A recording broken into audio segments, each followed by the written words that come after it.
नमस्कार। आज ना हम पौधों की दिलचस्प दुनिया में झांकने वाले हैं।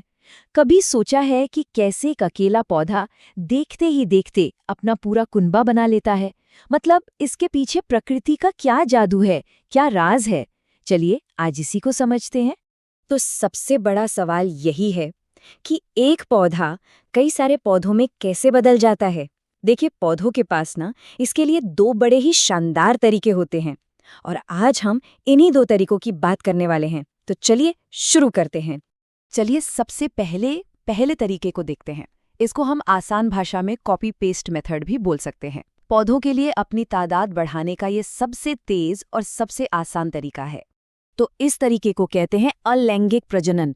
और इसमें सबसे कमाल की बात यह है कि भाई नया पौधा बनाने के लिए सिर्फ एक ही पेरेंट प्लांट की जरूरत होती है।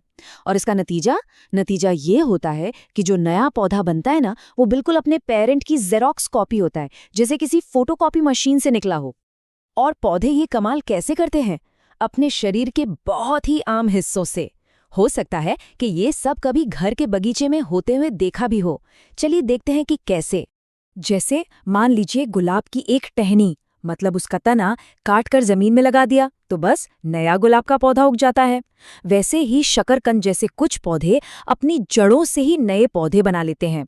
और ब्रायोफिल्म जैसे कुछ पौधे तो अपनी पत्तियों से ही नए पौधे उगा सकते हैं। मतलब पत्ती से पूरा का पूरा नया पौधा। है ना कमाल की बात? ठीक है, अब आते हैं दूसरी तरकीब पर। अगर पहला तरीका कॉपी पेस्ट था, तो ये वाला कुछ कुछ मिक्स एंड मैच जैसा है, जहां हर बार एक नया और एकदम अनोखा डिजाइन तैयार होता है। इसे कहते हैं लैंगिक प्रजनन। यहाँ पर दो पेरेंट प्लांट्स शामिल होते हैं और दोनों के गुण मिलकर एक बिल्कुल नया पौधा बनाते हैं। ये कुछ ऐसा है जैसे दो अलग अलग रंगों को मिलाकर एक तीसरा नया ही रंग बना दिया जाए।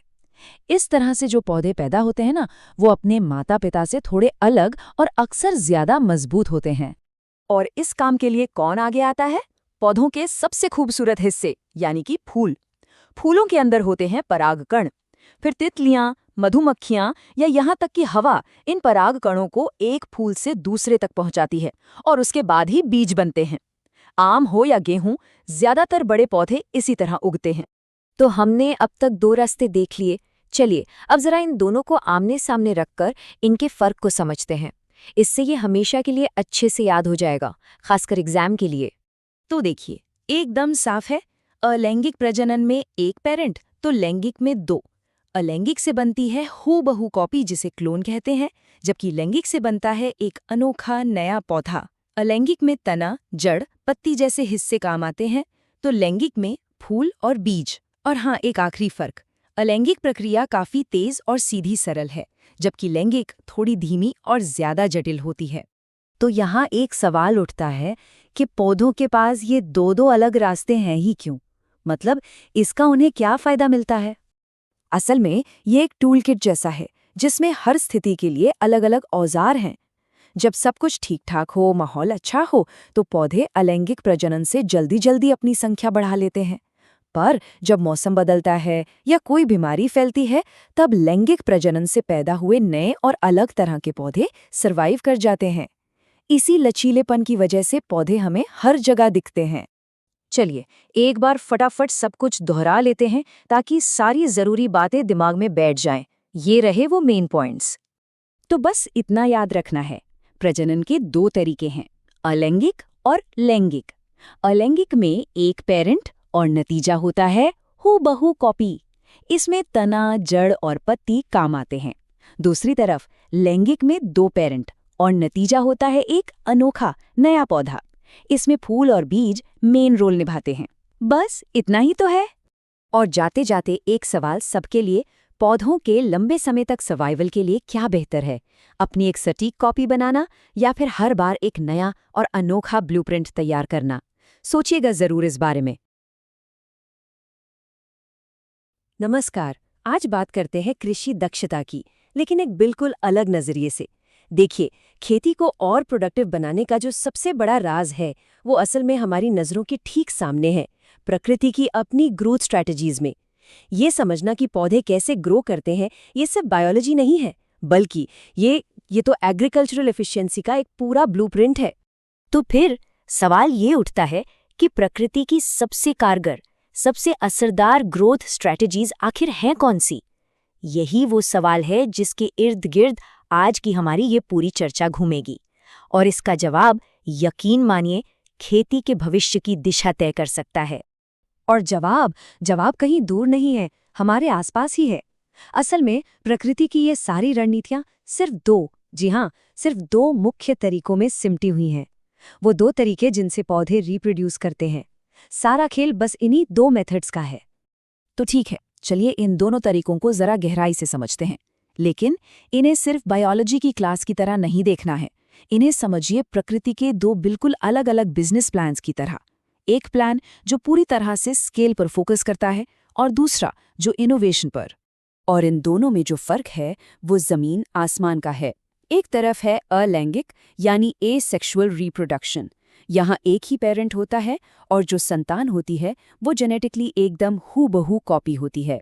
दूसरी तरफ है लैंगिक यानी सेक्सुअल रिप्रोडक्शन, जिसमें दो अलग अलग गैमीट्स मिलकर एक बिल्कुल नई जेनेटिकली यूनिक संतान बनाते हैं। चलिए अब पहली स्ट्रैटेजी को जरा डिटेल में देखते हैं, परफेक्ट कॉपी वाली स्ट्रैटेजी। इसे ऐसे समझिए कि प्रकृति को एक बेहद कामयाब डिजाइन मिल गया है और अब वो बस उसकी हजारों लाखों फोटोकॉपी बना रही है, तेजी से और बड़े पैमाने पर। तो अलैंगिक प्रजनन यानी एसेक्सुअल रिप्रोडक्शन का मतलब है वो प्रोसेस जिसमें नए पौधे सिर्फ एक सिंगल पेरेंट से बनते हैं। यहाँ किसी गैमीट का फ्यूजन नहीं होता। और यही सिंगल पेरेंट वाली बात सबसे अहम है। मतलब कोई जेनेटिक मिक्सिंग नहीं, कोई वेरिएशन नहीं, बस एक कामयाब फॉर्मूला की एक परफेक्ट रेप्लिका। और प्रकृति के पास ये काम करने के कई रास्ते हैं। कभी वो जड़ों का इस्तेमाल करती है, कभी तनों का, तो कभी पत्तियों का। ये सब एक ही मंजिल तक पहुंचने के अलग अलग रास्ते हैं। और वो मंजिल है बहुत तेजी से विस्तार करना। तो इस स्ट्रैटेजी का सबसे बड़ा फायदा क्या है? दो शब्द, स्पीड और कंसिस्टेंसी। खेती की भाषा में इसका मतलब है भरोसेमंद पैदावार और एक जैसी क्वालिटी वाली फसल। मतलब कमर्शियल एग्रीकल्चर के लिए ये एक कमाल का मॉडल है। अच्छा, तो ये तो हुई स्केल की बात। अब चलते हैं प्रकृति के R&D डिपार्टमेंट की तरफ, यानी हमारी दूसरी स्ट्रैटेजी, न्यू डिजाइन्स बनाने वाली। ये वो जगह है जहां सारा इनोवेशन होता है, जहां नई नई वैरायटी बनती है। तो लैंगिक प्रजनन यानी सेक्सुअल रिप्रोडक्शन वो प्रोसेस है जिसमें मेल और फीमेल गैमेट्स मिलकर एक नया जेनेटिकली अलग पौधा बनाते हैं। यही प्रकृति का असली इनोवेशन इंजन है। इसी प्रोसेस से जेनेटिक डाइवर्सिटी आती है, नए गुण पैदा होते हैं और पौधे बदलते माहौल में खुद को ढाल पाते हैं। और ये जो इनोवेशन का प्रोसेस है, इसके कुछ तय स्टेप्स हैं। कहानी शुरू होती है फूल से, जो कि एक रिप्रोडक्टिव यूनिट है। फिर होता है पॉलिनेशन यानी परागण, जिससे जेनेटिक मटेरियल ट्रांसफर होता है। और फाइनली फर्टिलाइजेशन के बाद तैयार होता है एक नया बीज, एक नए जेनेटिक कोड के साथ। समझिए, एक नया प्रोटोटाइप।